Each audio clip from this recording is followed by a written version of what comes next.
Terça-feira, 3 de maio de 2026. Faltam 100 dias para a Copa do Mundo. Estados Unidos, México e Canadá vão sediar a maior edição de todos os tempos em número de seleções.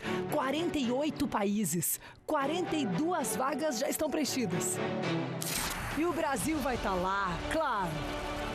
Amigos, em 100 dias não vai se falar em outra coisa nesse país. O Brasil, de novo, vai parar para a Copa do Mundo. Mas por enquanto, pode mexer nesses memes aí? Isso, vai ajustando. Troca a bandeira, muda as cores. Neymar, 100% RS. Porque agora a nossa Copa é o Gauchão. A semana é de expectativa pela grande decisão, porque não acabou. Mesmo com os 3-0, nem o mais gremista dos gremistas admitiria algo assim. O Grenal não tem essas de estar garantido, mas 99%. E nem o menos colorado entre todos os colorados desistiria antes de tentar, né? Claro que tem esperança, nós vamos estar em casa, cara. Vai ser uma virada épica. Faltam 100 dias para começar a Copa do Mundo. Mas aqui, no nosso país, Rio Grande do Sul, a nossa Copa tá quase acabando. Oi, gente, muito boa tarde. Sim, 100 dias para a Copa do Mundo, mas muito menos, poucos dias para o Grenal, que vai definir o campeão gaúcho de 2026. E para começar as notícias do Grêmio, vem comigo, vem cá. Olha quem tá aqui. Oi. Hã? Tudo bem? Tudo certo? Matheus Trindade, meu querido. A gente ensaiou. A gente ensaiou? Aqui é. Toma, meu jeito aí. O Matheus chega para falar de Grêmio. No favorito. Esse agora não dá pra esconder, o Grêmio é favorito e ganhou o primeiro por 3-0, porém, cautelinha, pé no chão, é assim que os tricolores estão tratando, né, Matheus? É isso, cautela, assim, porque a gente sabe, o Grêmio sabe também que o resultado foi muito expressivo no primeiro jogo 3-0, mas é aquele pezinho no chão, sabendo que tem 90 minutos ali ainda no estádio Beira-Rio pra acontecer, pra quem sabe aí assim garantir esse título do Campeonato Gaúcho. E aquela coisa, né, Alice, o Grêmio venceu 3-0, ou seja, pode perder por 2 gols de diferença no segundo jogo, se perder por 3 ou 3 gols de diferença, a decisão vai pros pênaltis. Então, são cenários aí. Mas eu quero mostrar um outro cenário importante também da temporada gremista. O Grêmio não perdeu nenhum jogo em 2026 por 3 gols de diferença. Já é importante para a comissão técnica avaliar e também para a torcida ter mais essa expectativa do título do Campeonato Gaúcho. E olha, sofreu mais de 3 gols em apenas uma partida, que foi no Clássico Grenal da primeira fase do Campeonato Gaúcho, quando perdeu para o Inter 4-2. Mas esse resultado, Alice, por exemplo, garante o título pro Grêmio, né? Porque tem a vantagem do 3-0 no jogo da ida. E falando em vantagem, a gente traz mais dados aí que ajudam os tricolores a acreditar mais do que já acreditam, né? Dupla de zaga. O que tem para contar da defesa tricolor? Porque o Inter deve ir para cima e o Grêmio vai precisar se defender. E uma defesa com uma garotada, né? Os guris. Vieri de um lado, 21 anos de idade. O Gustavo Martins de outro, 23 anos. Saudades dos meus 23 anos. 8 jogos para cada um nessa temporada. E é justamente essa avaliação que se tem pelo lado do Grêmio, que eles foram muito importantes no jogo de ida na Arena, né? Dando essa consolidez defensiva para a equipe tricolor, mesmo muito jovens, né? E despancando jogadores importantes ali, como Wagner Leonardo, Kahneman, que ficaram no banco de reservas, por exemplo. Então o técnico Luiz Castro mantém essa juventude. Aliás, ele fala sobre isso, independentemente da idade. Quem estiver melhor, segundo o Luiz Castro, vai jogar. Vamos ouvir o que ele falou. A idade a mim não me interessa para nada. Eu já vos disse isso. Mas há o preconceito de que não, este porque fez isto, fez aquilo e fez há 30 anos isto e fez há 5 anos isto. É o hoje, o futebol é hoje. Eu hoje se estiver bem estou aqui, amanhã se estiver mal vou-me embora.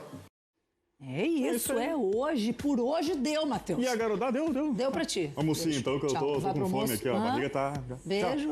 O Matheus se despede. Ele que trouxe as notícias do Grêmio, que sim, tem a vantagem toda para esse jogo de volta. O Inter vai precisar reverter esse placar difícil, mas também vai precisar saber quem é que joga a final no lugar do Bernabéu, hein? O prejuízo deste domingo mostrou ser ainda maior que o placar elástico. Era o último recurso ali do Bernabéu. Vermelho, tá na rua. Em uma final, fundamental é contar com peças de confiança. E aqui a gente te faz saber o que significa Grenal para a torcida, para o clube. Bernabé esteve em campo em 11 partidas do Inter na temporada. Foram mais de 800 minutos. O jogador mais utilizado em 2026 se manteve inquestionável entre os titulares. Eu acho que me senti muito identificado. A expulsão no primeiro jogo da final tira o lateral esquerdo do jogo da volta, domingo no Beira-Rio, e cria um problema para Paulo Pesolano resolver. Eu creio muito na pessoa, cara. Eu creio muito na pessoa. Seja qual for a escolha do técnico uruguaio, ela vai ser um improviso. Matheus Bahia, único lateral esquerdo à disposição, não pode jogar o gauchão porque chegou depois do encerramento do período de inscrições. Aguirre pela esquerda pode ser alternativa. O garoto Alisson, de 17 anos, pode subir da base ou até o zagueiro Victor Gabriel. A margem de manobra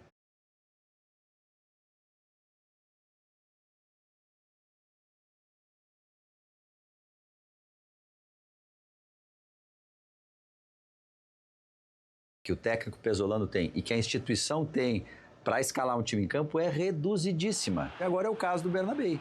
O Inter não preparou um lateral esquerdo. Devia ter preparado o Alisson, por exemplo, da base. E, aliás, acho que tem que ser ele. Tá lá no sub-20, chama de volta. Porque Aguirre é limitadíssimo, né? Ele é um lateral direito com deficiências. Imagina improvisado na esquerda, a gente viu no Grenal, inclusive. Vitor Gabriel, que já foi lateral esquerdo, mas às vezes que jogou ali foi um terror. Mais que buscar a diferença, é preciso ao máximo evitar sofrer gols. Mas em 6 jogos contra times de Série A em 2026, o Inter foi vazado em todos, muitas vezes por erros individuais.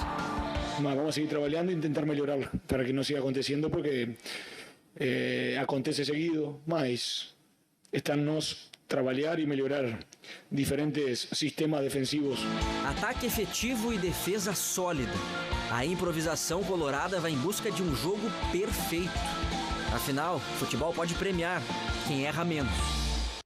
Essa expulsão aí do Bernabé está no pacote, né, de lances analisados pelo VAR, que a Federação Gaúcha de Futebol soltou ontem, os áudios do VAR. Vamos ouvir agora como é que foi a conversa entre o árbitro de campo e o árbitro de vídeo em 3 momentos do Grenal.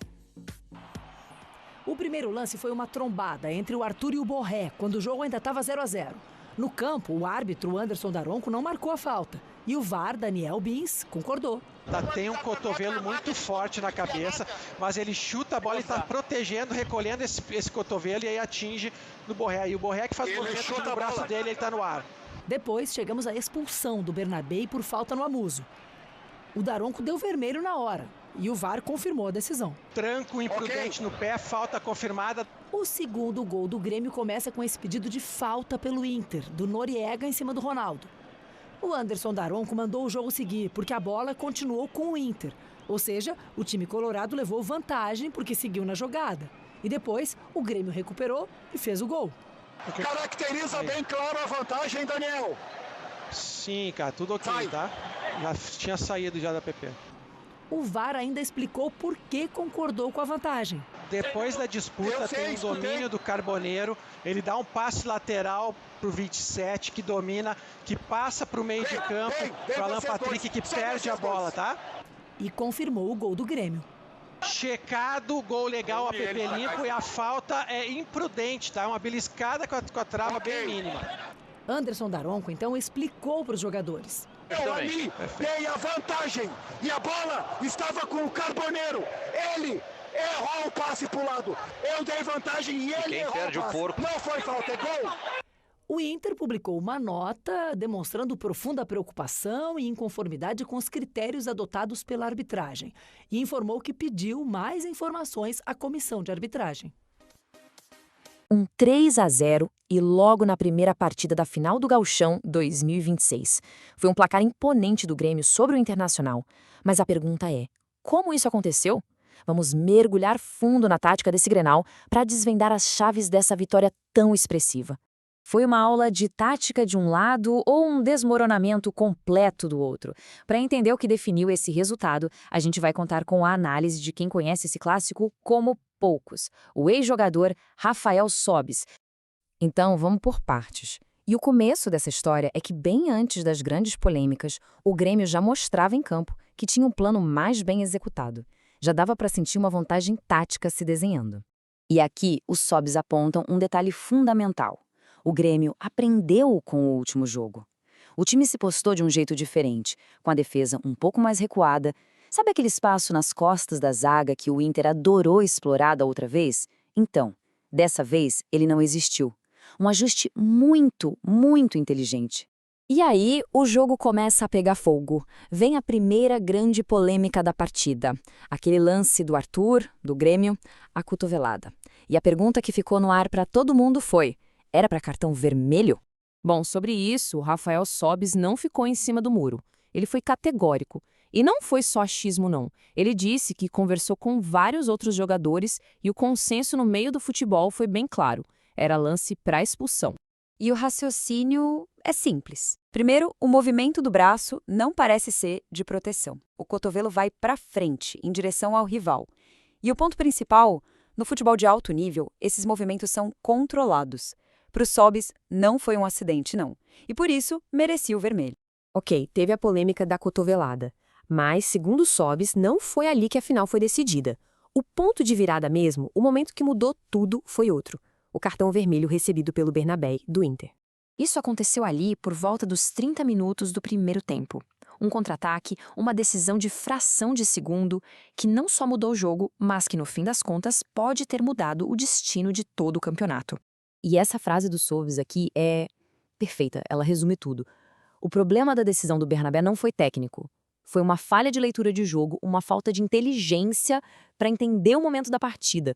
E olha só como essa comparação deixa o erro estratégico bem claro. De um lado, você tinha a opção de sofrer o gol. O placar ia para 1-0, ok, mas o jogo continuaria 11 contra 11, com tempo para se recuperar. Do outro, a opção que ele escolheu, o vermelho. O placar ficou 0-0, mas com 1 a menos por mais de 1 hora de jogo, a chance de virar é quase zero. Na prática, a escolha dele acabou com o jogo do Inter. É por isso que Sobis vai além. Ele não chama de um simples erro. Ele define como um erro grotesco. É uma falha de quem não entendeu o peso daquele momento e as consequências da sua decisão. Com um jogador a mais, o Grêmio, claro, sentiu o cheiro de sangue. O time não hesitou um segundo e partiu para cima. Foi uma desmontagem sistemática do Internacional. E aqui vem o segundo grande erro do Inter. Mas dessa vez, um erro coletivo. Ao invés de se fechar, de compactar as linhas para minimizar o prejuízo, o time continuou jogando de forma aberta, como se ainda tivesse com uns em campo. Foi um erro tático fatal. E a punição veio, e veio rápido. Foi uma cascata de gols. Primeiro, Enamorado, achando todo o espaço do mundo. Depois, Amuso, num lance que nasce de um erro individual. E, por fim, Carlos Vinícius, para fechar a conta, de novo numa defesa completamente desorganizada. Um gol atrás do outro, cada um uma consequência direta da expulsão e dos erros que vieram depois. A frustração do Sobis com o lance do segundo gol é gigante. Ele não se conforma com o Félix Torres não ter se jogado, não ter feito a falta para parar a jogada. Nas palavras dele, cai meu filho, cai! É aquela malandragem, aquela leitura de sentir o jogo que, segundo ele, faltou ali. Depois do terceiro gol, a gente pode dizer que o jogo mudou de novo. O Grêmio já estava com o controle total da situação e a partida já estava praticamente decidida. Mas, e sempre tem um mas, o Sobis acredita que o Grêmio perdeu uma chance de ouro. No segundo tempo, o time tirou o pé. Ele acha que se o Grêmio tivesse forçado um pouco mais, o quarto gol sairia. E um 4-0, isso sim teria acabado com o campeonato de vez. Então, para o jogo de volta, o cenário é esse. O Grêmio tem uma vantagem gigante. Mas o Inter já fez 4 gols no Grêmio esse ano. E os dois times vão ter uma semana inteirinha para se preparar. Vale lembrar também que o Grêmio chegou mais inteiro fisicamente para essa final. Tudo isso entra na conta. E aí fica a grande pergunta, né? Uma desvantagem de 3-0 é mesmo quase impossível de reverter, como o Sobis sugeriu? Ou, por se tratar de um Grenal, um dos maiores clássicos do mundo, a história nunca está realmente acabada até o apito final? A gente vai ter que esperar